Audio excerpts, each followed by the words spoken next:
Hi, this is Roger Green, host of the Surfing the NASH Tsunami podcast. This weekend, we are offering 6 conversations. The first 3 are complete forms of the 3 edited interviews that comprised episode 4, and the second 3 are previously unreleased sections from our coverage of NASH-TAG 2023 in episodes 1, 2, and 3 of season 4. This conversation comes from our wrap-up episode chat with Jörn, Schattenberg, Naim, Alkhouri, and Amy Articolo. It starts with me asking the participants to rate their enthusiasm coming out of NASH-TAG 2023 on a 1 to 6 scale, where 1 represents thoroughly depressed and 6 represents over the moon. If you recall, a similar question at the end of the NASH-TAG 2022 conversation elicited 4s and 5s.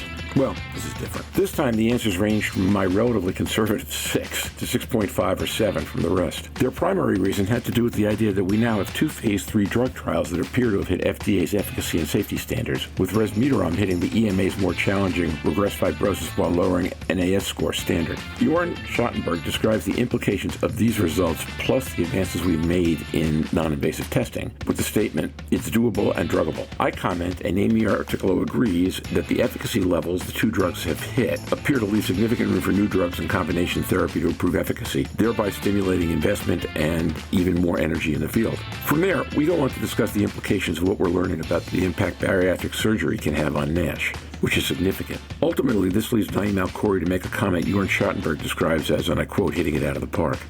We will learn over time that NASH is an easy disease to treat. With statements like that, scores of 6.5 or 7 are easy to understand. I have the good fortune to speak weekly with industry executives and academic researchers in unscripted, unrecorded settings. This conversation should bring you some of that feeling as these individuals went home to take lessons from NASH-TAG for their own work and their own companies. Their perspectives are thoughtful and different, so just sit back, listen, enjoy, learn, and when you're done, join the dialogue on our LinkedIn discussion group.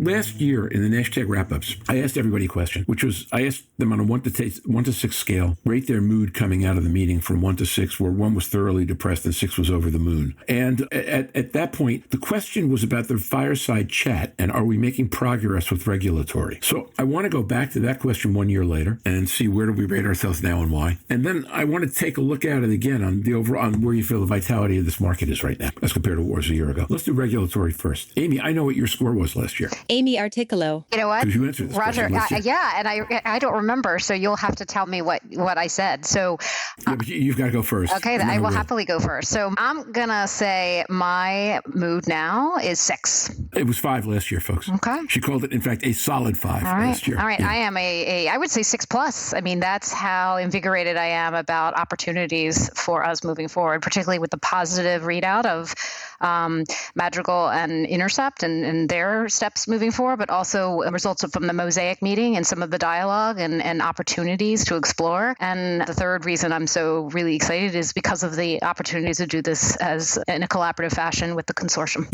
Stay on the, are you 6 on regulatory or 6 on overall or 6 on both? I'd say 6 on both. All right. So now, because the world is always changing, Naim, you're clear and Jörn has suddenly become fuzzy. So why don't you go next? Naim Alkhouri. Well, I'm 7 on everything. I'm beyond excited also. I think number 1 is now we feel confident that these endpoints by the FDA are something that we can achieve in the context of a phase 3 clinical trial. At some point, we're questioning, are we going to ever be able to actually achieve these endpoints and show the regulators that, this is worth conditional approval? So I think we've shown this now with Madrigal. Intercept data is a little bit more reassuring in terms of the safety, although, I just see the same issues popping up still. We're still talking about the pruritus in about 50% with the higher dose. We're still talking about DILI and potentially direct effect in terms of hepatotoxicity of the medicine. We're still talking about cholecystitis. So a little bit better, but not much, to be honest. But I feel like, number 1, we showed that these endpoints are not impossible. Number 2 is we're going to have a lot of NIT data now from the phase 3 programs to show us what we can use instead of biopsy. And then to see the updates from Litmus and Nimble. Goldmine is enrolling rolling also strongly to show us the value of MRE. Nail NIT is about to start soon. So this is all good. So I feel like all the pieces are falling in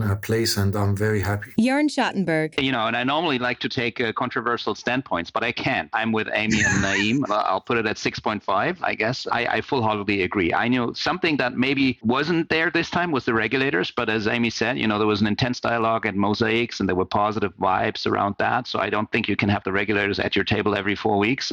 So it's not really a downside for that one. Because my first career was in politics, I'm mindful of the idea that when somebody says 10,000%, something really bad's about to happen. So I'm going to stand on 6, because every time I get a number, in part it's my statistical training, and in part it's every time I hear a number over 6, I go back to old things like George McGovern asking how long he would stand behind his running mate after his history of depression was revealed, and he said, I'm 10,000% behind him, and he threw him off the ticket 3 days later. So numbers like 7 scare me. But I'll stand with 6. I'm just realizing it as we're having this conversation, but one of the things that gets me there is the change in the questions. When I first encountered NASH, which was in 2019, the questions were basically about what do we have to do to squeeze more regression out of biopsies. Well, now we're not talking about regression. We're not talking about biopsies. We're not talking about regression being the only thing we're looking for. And we understand a lot more about the liver, so that we understand that 2 drugs can get to the same number and maybe hit the same zones and maybe work in completely different ways. And the promise that gives to the vitality of the market. So I'm with you. I think 6 sounds about right. I mean, no doubt there's going to be some setbacks in terms of negative trial data potentially, but the 6 comes in because it's doable, it's druggable, and we have the tools that have been worked on for so long. So really the field is set and well prepared for things to come.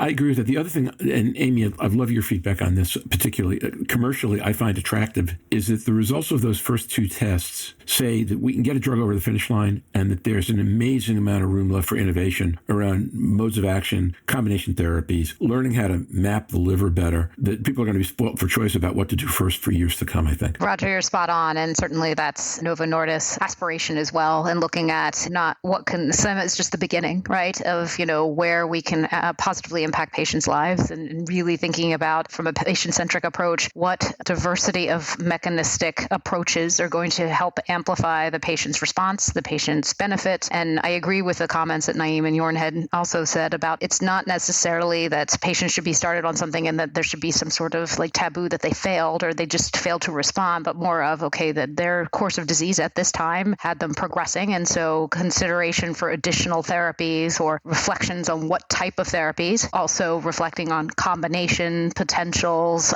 different mechanistic approaches, is certainly very much in line with keeping that patient-centric approach. And certainly I do believe from a commercial perspective makes sense, because we know that there's no one size fits all, whether it's a therapeutic, it's a test, not invasive test, or it's the approach of when that patient is diagnosed because of the course of this type of disease. And so having those treatments available, the different tests that will be able to reflect, and certainly making it make sense for payers and those that are going to open the access doors is very much in line with our thinking as well. One of the other things we're talking more about is bariatric surgery. The Suzanne Sharpton presentation, the Splendor paper keeps popping up again and again, which I think is a good thing. Amy, as a company that manufactures and promotes drugs for obesity, where do you see bariatric surgery playing directly into this, and where does it play into your thinking about development and where the market goes forward? Yeah, that's a great question. And certainly we welcome, in terms of the space of obesity, all modalities that can benefit patients. Certainly with our asset, we're hoping and happy to see that patients are going to benefit. And certainly there could be a role for bariatric surgery either as an and, not an or. And so we certainly have certain independent sponsored studies that